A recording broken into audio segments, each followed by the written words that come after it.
El día de hoy te traigo 2 relatos de brujería basados en hechos reales. Estoy segura que jamás los has escuchado, ya que son experiencias de nuestros suscriptores redactadas especialmente para compartirlas en este canal.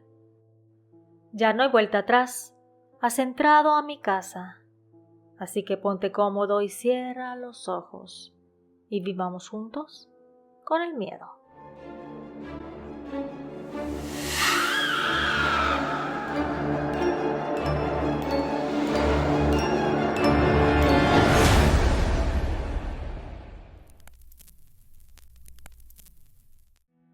Viviendo con el miedo presenta el acoso de mi exnovio, basado en hechos reales.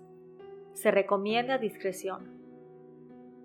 Esta vivencia me sucedió cuando estaba estudiando la universidad. Casi no hablo de aquello porque honestamente me da escalofrío recordar aquella experiencia. Nunca lo comenté con mis hijos y mucho menos con mi esposo. Sin embargo, sentí confianza para enviarla. Quiero escucharla con tu manera de relatar. Mi nombre es Lucero y esta es mi historia. Yo vivía en el estado de Nuevo León, en México. En aquel entonces no tenía novio, pero sí varios pretendientes. Siempre he sido una persona muy centrada.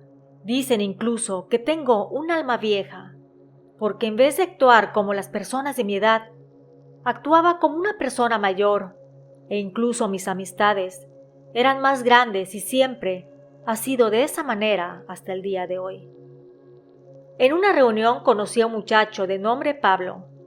Él era más grande que yo por unos 5 años. Cuando lo vi, me agradó. Sin embargo, con cautela, decidí conocerlo. Él me visitaba por las noches, los martes, jueves y fines de semana, porque yo estudiaba y le daba mucha importancia. Tenía la motivación de ser veterinaria y necesitaba tener un buen promedio para entrar a la universidad. Poco a poco, con el paso de los días, nos fuimos enamorando.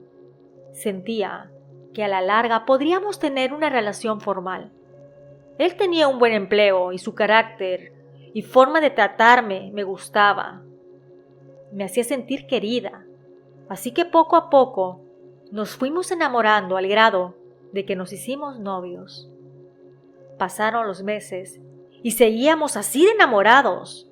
Íbamos a todas partes juntos. Mis padres sentían un gran aprecio por él, ya que era muy trabajador y no tenía vicios. Pasó un año y yo había entrado a la escuela de veterinaria. Sentía que mi vida era grandiosa. Un novio que me amaba y la carrera que yo siempre había soñado. Sentía que mi futuro estaba lleno de felicidad y no estaba equivocada, al menos no por esas fechas, ya que una noche me dijo que quería casarse conmigo, que poco a poco empezaría a traerme cosas para armar nuestra casa, que esperaría un año más o menos para pedirme matrimonio, así pudiera tener tiempo para juntar algo más de dinero y celebrar una linda boda, que podría terminar de estudiar la carrera aunque estuviéramos casados, que no tendría ningún inconveniente, al contrario, que estaría más que dispuesto en ayudarme a levantar una veterinaria con todas las comodidades y aparatos para que sea de primer nivel. La verdad que sentía que estaba viviendo un cuento de hadas, y podrías decir, con palabras todo es bonito, pero él lo demostraba. Cada semana llegaba con algo a la casa, juegos de ollas, manteles, sobrecamas y vajillas, por lo que me emocionaba cada día más. Sentía que era honesto. Sin embargo, mi mundo se puso de cabeza de la noche a la mañana, ya que en una ocasión, una amiga me llamó por teléfono para decirme que vio a Pablo, mi novio, con una mujer, y que ella tenía de la mano a una niña pequeña. Yo le dije que no creía que fuera él. Entonces mi amiga me dijo que fuera inmediatamente al parque del centro, que ahí estaban sentados tomando un helado los 3. Yo ni tarde ni perezosa salí de volada. Tomé un taxi para no esperar el autobús. Cuando llegué, Mis ojos se me salían. Ahí estaba Pablo con una mujer y la niña, como me dijo mi amiga. Yo no le dije nada. Simplemente me quedé observando aquella escena. No me fui. Esperé para ver cómo terminaba la situación. Y al cabo de una hora, vi cómo los tres abordaron el auto de Pablo y partieron. Esa misma noche le hablé a Pablo por teléfono y le dije que quería verlo, que fuera inmediatamente a mi casa. Entonces él llegó y me quiso dar un beso. Yo lo aparté con la mano y le dije que nuestra relación estaba terminada, que lo había visto con aquella mujer y la niña tomando un helado en el centro. Él me dijo que no era lo que parece, que ella era su exnovia y que la niña era su hija, pero que no tenían nada que ver, que solamente habían venido a verlo ya que no vivían en el mismo estado, que le mandaba su dinero para la manutención, pero que no era nada. Yo me molesté mucho. Jamás me había dicho de su existencia, que no fue honesto conmigo y que así como me engañó, podía tener más calaveras en el closet, que ya no quería seguir con él y que se fuera de mi casa. Obviamente él se fue y yo en la oscuridad de mi habitación rompí en llanto. ¿Cómo era posible que me haya engañado de esa manera? ¿Por qué me enamoró e hizo planes y nunca me dijo la verdad? Que tenía un pasado. No me dio la opción de decidir aceptar o no ese hecho. Honestamente me sentí desgraciada. Me enamoró a base de mentiras. Pasaron un par de meses y él seguía llamándome por teléfono. Me iba a ver a la universidad de vez en cuando y hasta me dejaba cartas escritas a mano en el buzón de mi casa. La verdad, que yo sí lo amaba y pensé mucho en darle otra oportunidad. Pero como dicen, al corazón no se le manda. Decidí verlo una noche y darle otra oportunidad. Cuando regresamos, todo era de color de rosa. Me trataba mejor que una reina. Sin embargo, una tarde tuve que salir de la escuela porque tenía que ir a comprar unos materiales, así que fui al centro. Ahí había una papelería donde siempre encontraba todo lo que necesitaba. En la calle vi a Pablo con aquella mujer de la mano y la niña. Eso fue el acabose.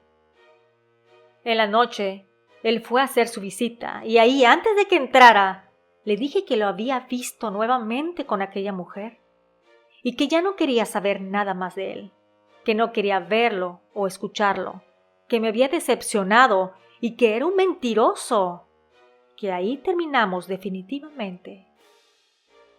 Me pidió disculpas y yo le dije que hasta de la mano la tenía, que de seguro seguía con ella, que él jugaba con mis sentimientos, que mejor se quedara con la madre de su hija. Así que me di la media vuelta y entré a mi casa.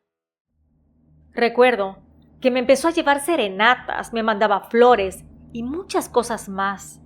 Sin embargo, yo no salía a aquellas y las flores las tiraba a la basura. Estaba decidida a jamás perdonarlo nuevamente. Como dicen, la primera vez que me engañes será culpa tuya, la segunda será culpa mía. Así que lo corté definitivamente y más le dolió cuando le devolví cada una de las cosas que me había traído para amueblar nuestra casa. Ahí no acaba mi historia, al contrario, es cuando empieza mi calvario. A raíz de mi acción de terminar cualquier relación con él, empezaron a aparecer en la puerta de la entrada de mi casa animales muertos. Primero fue una paloma y posteriormente un gatito. La verdad que me daba enojo porque yo amo a los animales. Sin embargo, pensé que habían fallecido por dos causas. La primera, que fue de manera natural, o la segunda, que él los había lastimado para molestarme. No pensé que fuera brujería, honestamente, porque en aquel tiempo ni creía en ello.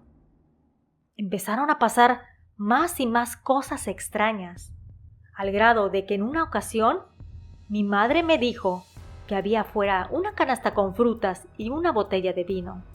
Sin embargo, No quisimos comerlo. Nos dio mala espina, por lo que lo tiramos a la basura, sí, incluso la botella de vino. Y no por brujería, pensaba que él podía perder la cabeza e inyectarle algún veneno, ya que en varias cartas que me llegó a escribir me decía que yo solamente era para él. Así que mejor lo que hicimos fue abrir la botella y tirar el contenido para que nadie lo pudiera beber. A donde yo fuera, él estaba ahí, caminando, observándome desde la banqueta de enfrente. Era un acoso continuo. Cuando yo estaba en casa por las noches, veía que estaba estacionado su auto enfrente, pero la gota que derramó el vaso fue que en una ocasión tuve que ir al centro a comprar algo para el colegio. No era muy tarde, sin embargo, al ser día entre semana no había tanta gente. Cuando, subiendo las escaleras para atravesar el parque, salió Pablo a mi encuentro. Él me dijo que lo perdonara, que me amaba y que haría todo lo que fuera para que yo sea feliz nuevamente con él, que estaba arrepentido del daño. Entonces yo le dije que ya había pasado la hoja y que no sería parte de mi vida. Él sacó de la bolsa de su pantalón una navaja. En esos momentos pensé que me quería quitar la vida. Yo con mucha valentía le dije que no le tenía miedo, que se atreviera a acercarse y yo gritaría por ayuda, y que tenía 2 manos para defenderme. Sin embargo, en mi interior me temblaba hasta el alma.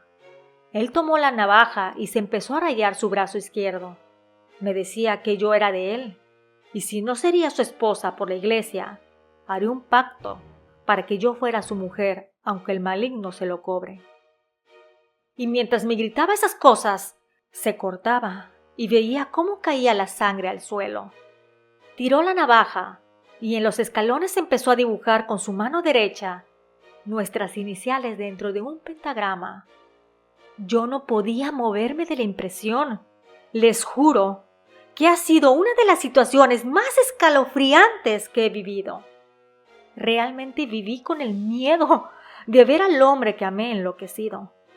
Como pude, reaccioné y salí de ahí corriendo, mientras él me gritaba, hasta que di la vuelta a la manzana, que de una u otra manera yo sería suya. Déjame decirte que mi corazón parecía que iba a 1000 por hora. Cuando llegué a mi casa, lloré en el hombro de mi madre. Le conté todo. Me tuvieron que dar una pastilla para los nervios, así que si tenía alguna duda de que él estaba obsesionado conmigo, con la tasajeada que se dio en el brazo, estaba 100% segura que estaba loco. Pasaron los días y seguía viéndolo a lo lejos, con su antebrazo vendado. Entonces trataba de no salir sola. Me acompañaba uno de mis hermanos o mi madre. En la universidad mis amigos siempre me estaban cuidando. Pasaron un par de meses y conocí a un muchacho. Él estaba interesado en mí. Honestamente me gustaba, pero no lo amaba. Sin embargo, acepté ser su novia para ver si con esto Pablo me dejaba de acosar. Sin embargo, no fue de esta manera. Él seguía constantemente vigilándome, al grado de que en una ocasión, cuando salí para ir a la escuela, vi afuera de mi casa un charco rojo. Sí, ya sé a lo que suena. Por lo que entré inmediatamente y le dije a mis papás que salieran a ver conmigo aquello. Ambos observaron la escena escalofriante. Mi papá nos dijo que a lo mejor Pablo estaba haciendo brujería y que los animales muertos no eran para molestarnos. Yo soy muy católica, siempre voy a misa los domingos y hasta la fecha, así que fuimos con un sacerdote y le pedimos que viniera a bendecir la casa. Él, al entrar, nos dijo que se sentía muy pesado el ambiente. Sin embargo, con mucha devoción hizo su labor.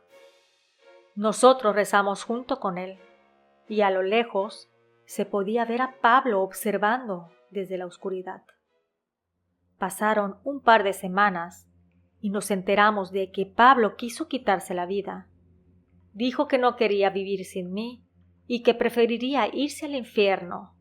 Lograron revivirlo ya que le lavaron el estómago a tiempo. A raíz de esa situación, me dejó de acosar, por lo que sentí que todo había acabado y mi vida siguió adelante. Terminé la carrera de veterinaria y puse un consultorio. Seguí la relación con mi nuevo novio y me enamoré. Al par de años, nos casamos. Tuvimos 4 hijos y hasta la fecha somos muy felices. Sin embargo, Pablo siguió soltero por un par de años más, hasta que falleció en un accidente. Dicen que viajando en la carretera se salió de esta y chocó contra un árbol. Él falleció de manera inmediata. Me dio mucha pena cómo llegó a su fin. La verdad que pienso cómo la obsesión lo llevó al grado de hacerse daño él mismo. Yo pienso que si él hubiera sido honesto conmigo desde el inicio, tal vez hubiera aceptado la situación que tenía.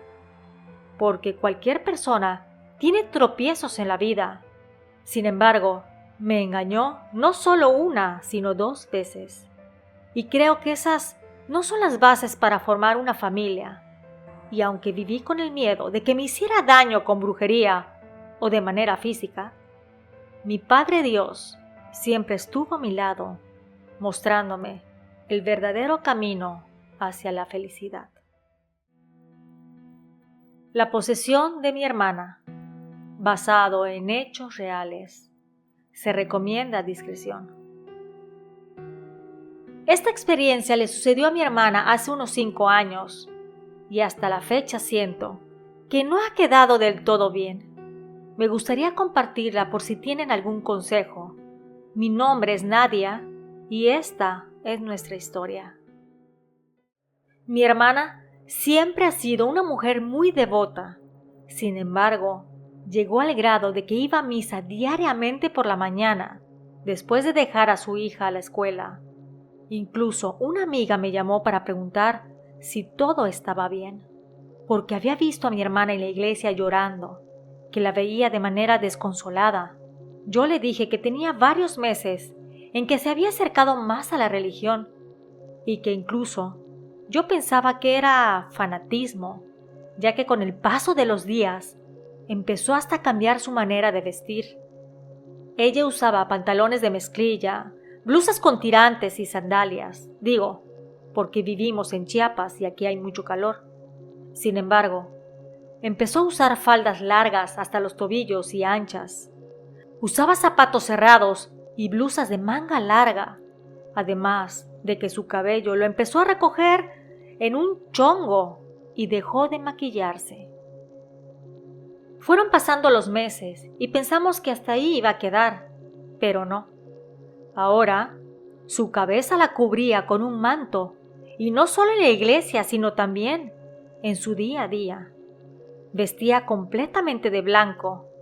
En pocas palabras, parecía una monja o una religiosa. Tú me dirás que estoy exagerando, pero no. De verdad que llegó a ese extremo. Además, empezaron a pelear mucho su marido y ella, porque quería estar rezando todo el tiempo y desatendía a su hija de 8 años. Si bien la llevaba a la escuela y la recogía, le daba de comer y veía que se durmiera temprano, no le ponía atención a sus tareas, no la llevaba a clases de ninguna actividad por las tardes, no la sacaba ni a la esquina. Solamente la tenía viendo la televisión porque ella quería rezar. Ahí dijimos que eso no era normal, por lo que hicimos una intervención. Hablamos con ella, mis padres, mi hermano, su esposo y yo. Le dijimos que ya tenía más de 1 año viviendo en esa situación, siempre rezando, nerviosa y pidiéndole perdón a Dios por todo. Incluso ya no quería que su esposo la tocara porque decía que era un pecado y que quería estar pura para cuando la llamaran a rendir cuentas. Le dijimos que está bien que ame a Dios y que rece, pero llegar al extremo de hacer ayuno constante, que parecía un esqueleto, rezar 8 horas al día y desatender a su familia, eso no era normal. Entonces mi hermana empezó a decir que quería seguir de la mano de Dios, que Él había escogido y que escuchaba su voz por las noches. Ahí fue cuando vimos que realmente estaba mal.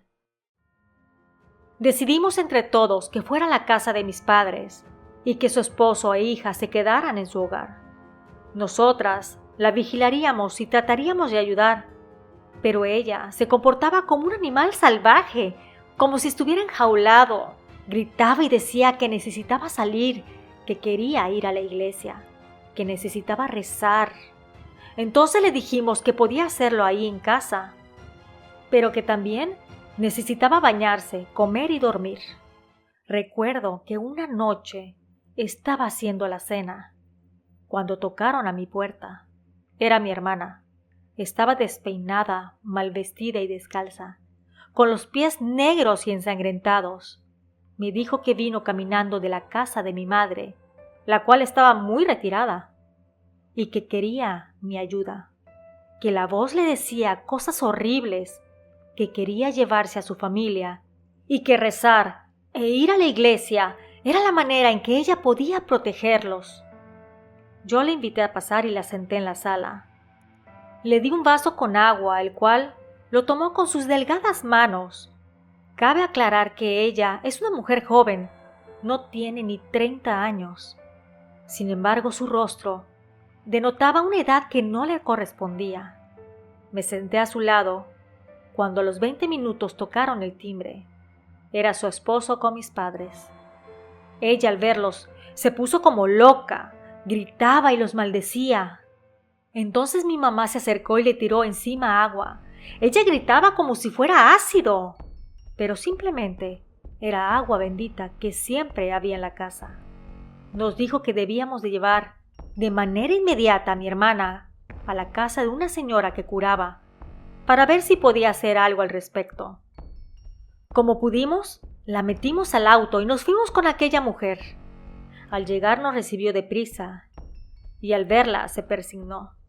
Nos dijo que mi hermana traía algo muy malo con ella. Dijo que la sentáramos en la sala mientras le entregó un vaso con agua y algo para tranquilizarla. Habló con mi hermana ya que estaba más calmada, diciendo que nadie le haría daño, que quería ayudarla. Ella le dijo que desde hace algunos meses sentía la necesidad de ir a la iglesia porque escuchaba que un hombre le decía cosas muy feas, que pedía que lastimara a su familia, que hiciera cosas malas, y que la manera en que evitaría escucharlo es rezándole a Dios, que estaba desesperada y que no quería hacer esas cosas. Yo veía a mi hermana cómo lloraba, sufría. Entonces la curandera le dijo que le leería las cartas, que las revolviera 3 veces y que cortara en 3 partes el mazo de barajas. Al hacerlo, la mujer juntó nuevamente el tarot y empezó a leerlo. Nos dijo que mi hermana había agarrado una brujería negra, que no era para ella, que por alguna razón la tocó, la pisó o simplemente a ella le rebotó porque tal vez era la más débil de la familia, que tenía a un ser maligno y que si no se hacía algo pronto podría perder la vida, porque ya no comía, no dormía y su cuerpo no tenía descanso. Dijo que conocía a un sacerdote que hacía exorcismos. Si bien no estaba avalado por la iglesia, este no se quedaba con los brazos cruzados y ayudaba a las personas, que su fe era grande y que podría ayudarnos. Sin embargo, no vivía en esta ciudad, que tendríamos que ir a un lugar a un par de horas de aquí. Mis padres y cuñado se fueron inmediatamente para allá. Yo me quedé con su niña.